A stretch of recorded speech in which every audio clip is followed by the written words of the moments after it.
Okay, so class, the second question, we are given figure 1.1, show three equal charges A, B and C, with A, B are positively charged, so A and B is positively charged, while C is negatively charged. So charge A exerts a force of 3 to the power of negative 6 Newton on charge B. So I try to visualize it. So charge A is positive charge, charge B is positive charge. So charge B will experience repulsive force from charge A. That's why A exerts a repulsive force on charge B pointing to the right, whereby the value is given. So FBA is 3 to the power of negative 6 Newton. Okay, so this is the information given in the question. Question 1, with the help of an electric force diagram, determine the resultant force on charge B. So class, we want to find the resultant force acting on charge B,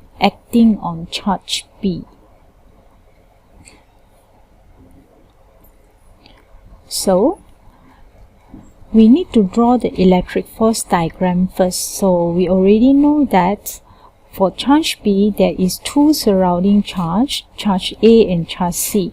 So charge A will exert a repulsive force on charge B. So this is the value in between force B and A.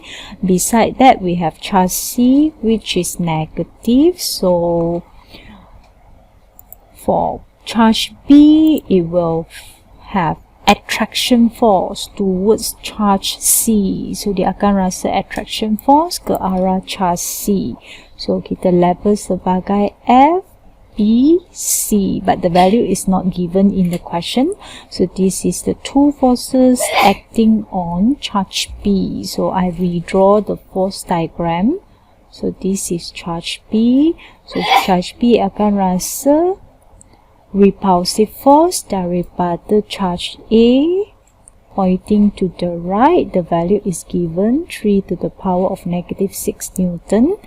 At the same time, charge B rasa attraction force toward charge C, which is negative. So we have FBC. Okay, the value is not given. So we want to determine the resultant force on charge B. So the resultant force will be the combination of force BA and FBC. So we need to determine what is the value of force BC first. But then the magnitude of charge is not given. The question just tells us that they are equal charges. So macam mana kita nak kira force kalau kita tak tahu Q? So kita perlu dapatkan Q dulu. So we determine the magnitude of charge using the value of force given. Okay, so from FBA, so the FBA will be the electric force between charge B and A. So we have K, Q over R squared. So the Q for charge A and charge B will be the same. So kita guna simbol yang sama lah, Q darab Q saja. So 3 to the power of negative 6 Coulomb constant, 9 to the power of 9. So Q multiplied Q will be Q squared over the separation between charge B and A is 30 cm. So 30 cm change to meter, 0.3. So do our calculation. We will get the magnitude of charge will be 5.48 to the power of negative 9 Coulomb. Okay, it means that all these three charges have the same equal charges, which is 5.48 to the power of negative 9 Coulomb. So charge B also the same. Same go for charge C, 5.48 to the power of negative 9 Coulomb. Because the question said they have equal charges. Okay, and then we can calculate our FBC. So we can determine our value of FBC. So we determine FBC. So FBC, the force between charge B and C will be K, QB, QC over R squared.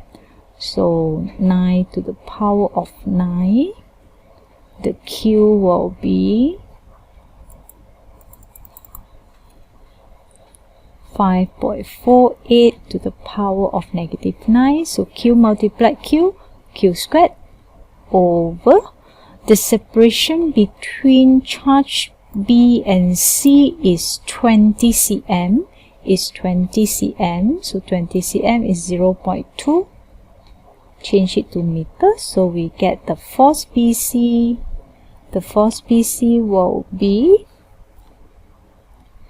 6.75 to the power of -6 Newton. Okay, so we already get the value of force BC, so I put it here. So the value of force BC is 6.75 to the power of -6 Newton. So class, we already know the value of FBA and FBC. Then we can determine the resultant force acting on charge B. So we just combine the forces. Using the theorem Pythagoras, we can find the resultant force acting on charge B, because FBA, no need to resolve, because FBA is lie along x-axis, FBC lie along y-axis. So we just combine it using theorem Pythagoras to find the resultant force acting on B. So the resultant force acting on B will be square root of FBA 3 to the power of -6 squared plus FBC 6.75 to the power of -6. So we will get the resultant force acting on charge B will be 7.39 to the power of -6 Newton. Okay. Then force is a vector quantity, so we have to determine the directions. We also always measure the direction from x-axis. So we want to find the angle, so we can use shift tangent. So the opposite component 6.75 to the power of -6 over the adjacent component 3 to the power of -6. So do the calculation, we get our angle will be 66.04 below positive x-axis. Okay, below positive x-axis. Then we done with question 1. Then we move on to question 2. We want to calculate the electric field at the position of charge B. So we want to get the electric field E at position charge B, dekat charge B. So class, so we already know about the resultant force on charge B, so we can relate the force with the electric field E, whereby we have,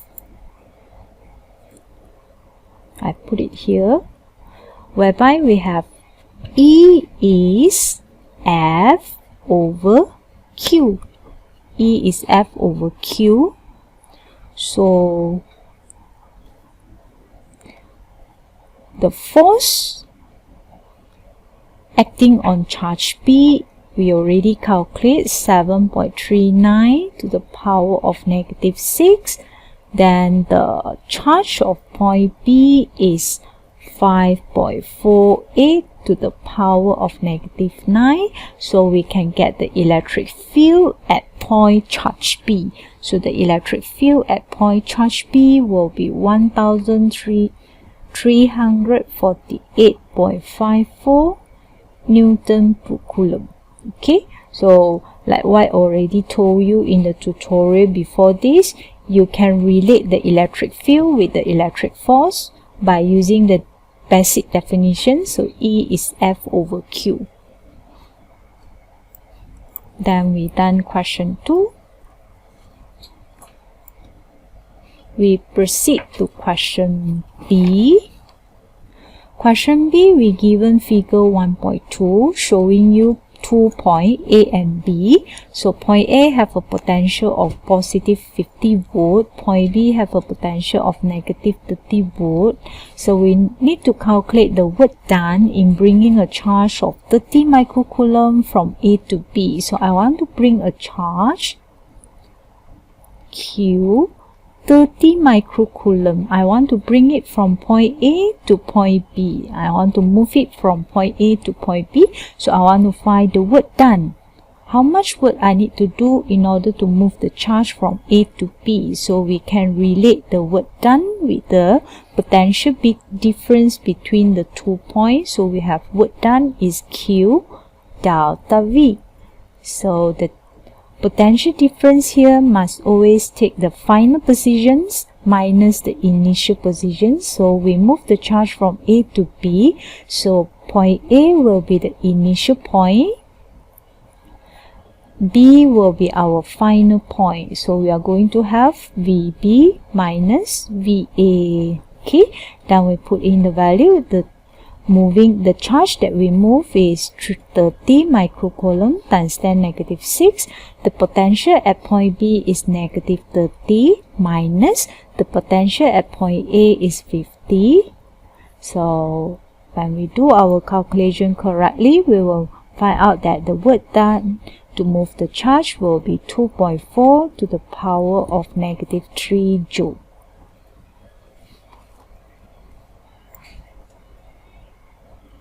Okay, now we proceed to question C.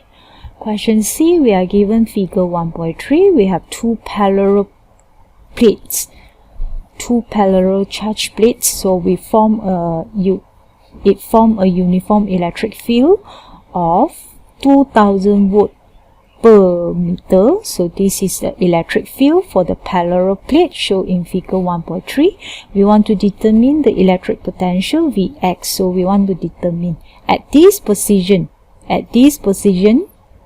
what is the potential at point X. Okay, so the question given us another point whereby the potential is 400 volt and the separation between the 2 points is 30 cm.